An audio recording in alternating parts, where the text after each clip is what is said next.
So read his word. Sanctify those who read, hear, and obey. Well, giants do fall. They do.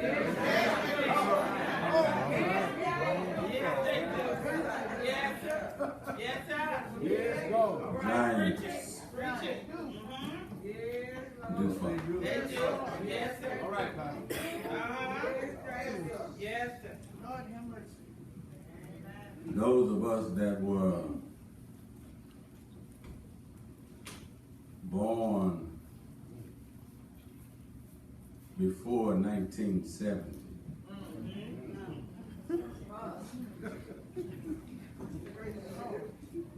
remember the young childhood star by the name of Rodney Allen Rickey.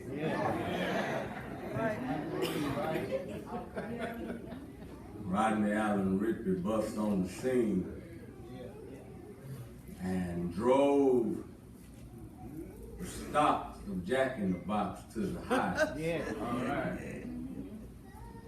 You remember his signature commercial with a jumbo jack in front of him.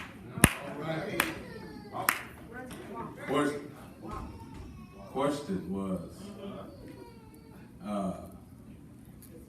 the narrative that was given to him. I believe it was Jack in the Box.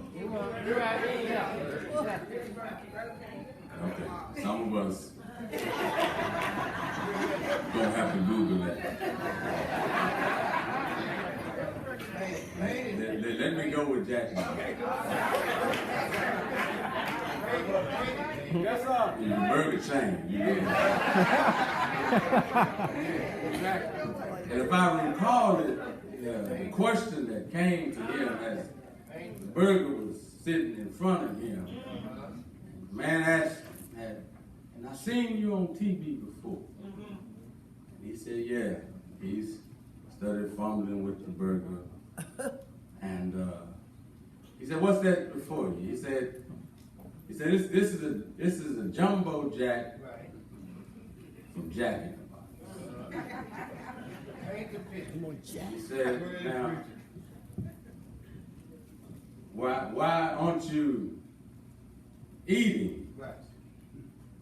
And his response, something to that effect, well, it's too big to eat. And then he went ahead on and took a bite out of it anyhow. The man asked him, how was it? And he couldn't respond because he had a mouth full of the burger, trying to gulp it down. I thought about that scene from Rodney, and as a reminder of the context that was read for you today, even though the burger was too big for him to eat, it didn't stop him from trying to eat it. And sometimes we just need to recognize that there will be things in life that's just too big for you to handle. That doesn't mean you have to back down. Come on, sir.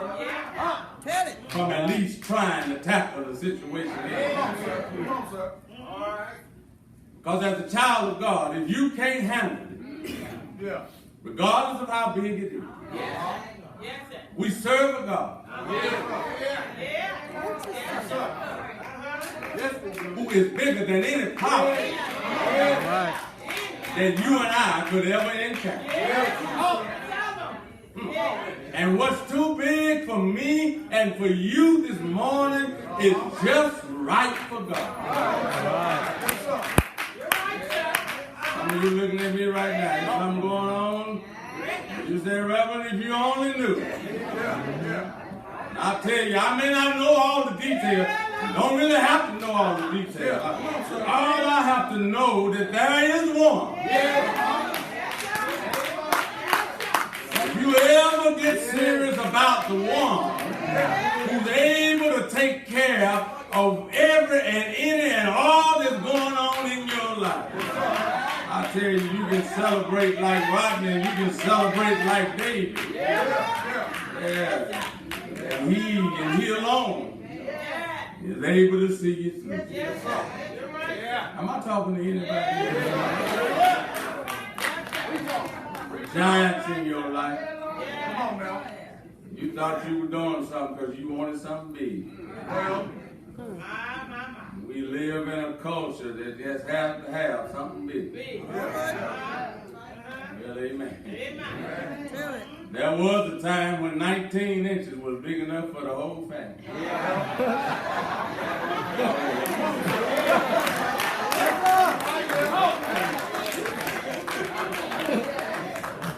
Now we got to have 60 inches and we still can't see.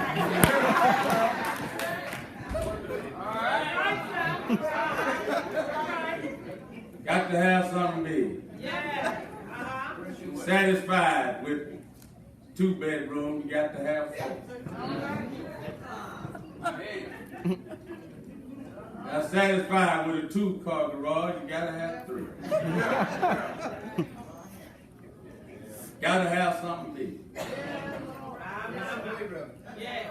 We had a closet over there in South Dallas. We hung it across the wall with clothes hanging. We hung clothes on a clothes hanger. I'm talking about the hood folks now.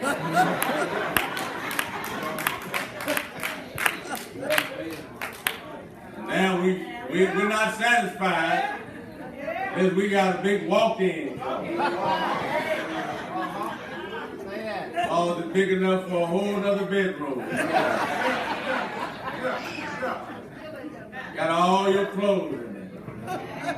You still can't find nothing to wear on Sunday morning when you get ready for church. Got to have something big. Yes, sir. Right. You bought a diamond solitaire as a promise ring. Oh, snap. Go on. Tried to upgrade, boy. Amen. That little one diamond just wasn't big enough. You could barely see it.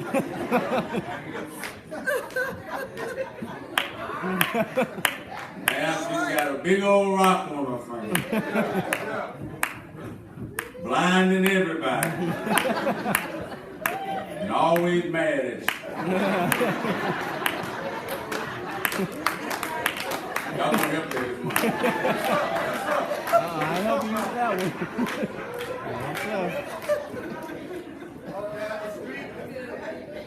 Why are giants still in my life? How do I deal with these giants in my life? How can I press on? How can I move on? How can I make it from one Sunday to the next? How can I make it through another pay period?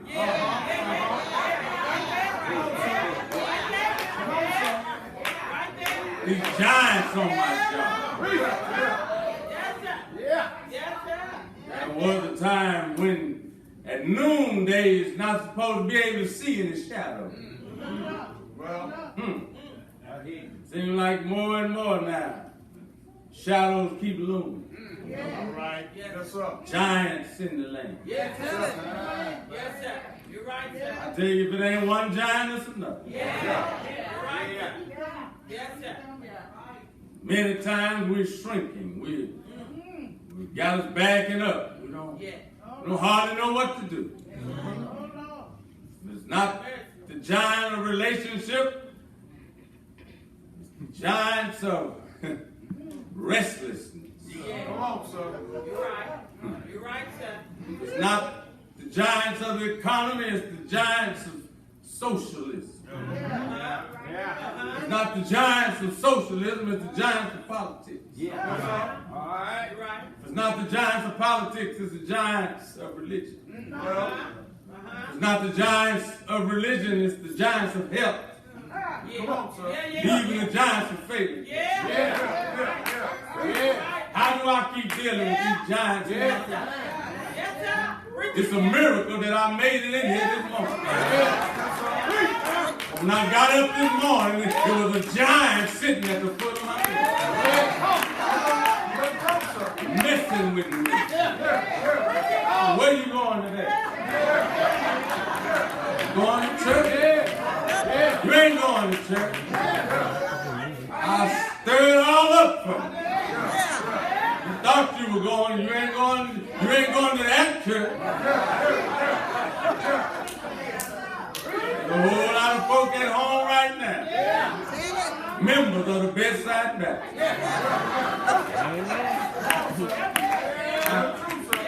Yeah, good and casually comfortable. Not being able to make it to the house of prayer. Giants in the land. Giants on every hand. Giants. They just keep coming. I grew up, some of y'all with me, grew up watching the land of the giants. I'm going nostalgia on some of y'all. But you know, like I know, if there's anything worse than nostalgia, it's amnesia. Because you seem to have forgotten about the last giant that the Lord slayed in your life that's got you to where you are right now. I'm talking to somebody.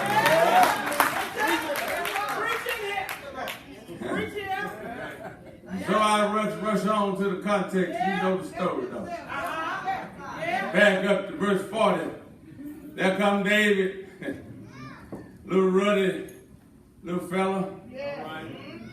Not very much to look at on the physical physique. Didn't have a lot of muscles. Didn't have a lot going for him in his outward stature. But I'm telling you this morning, it doesn't matter in many instances what it looked like on the outside. You let God get a hold of your heart.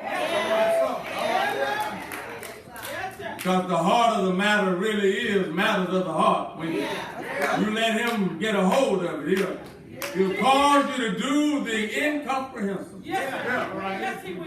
Yes, he will. Yes, he will. Philistine champion there, 10 feet tall. Yeah, he was a formidable foe. And all of his equipment outweighed David in more ways than one. It was so, listen, it was so formidable to him, there was no logical way that he could handle this giant. And that's why you and I need to park there for a moment this morning, because when you think about it, there's no logical way that you can deal with the giants going on in your life right now. Because if that's been the case, you wouldn't be under the foot of the giant that's got his foot on your neck right now. If you could have handled him on your own. Are y'all still with me? So what the record is, there is 10 feet tall. The context reminds us he is one who was going to take many of God's elect out. Then God reminds him that I have a servant. In essence, he learned something.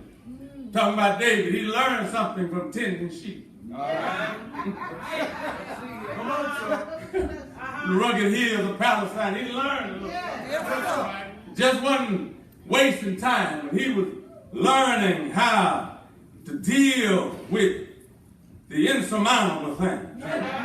No doubt his faith was being built up. No doubt he recognized that though this enemy, this giant, from all intent and purposes, seemed like he had the upper hand.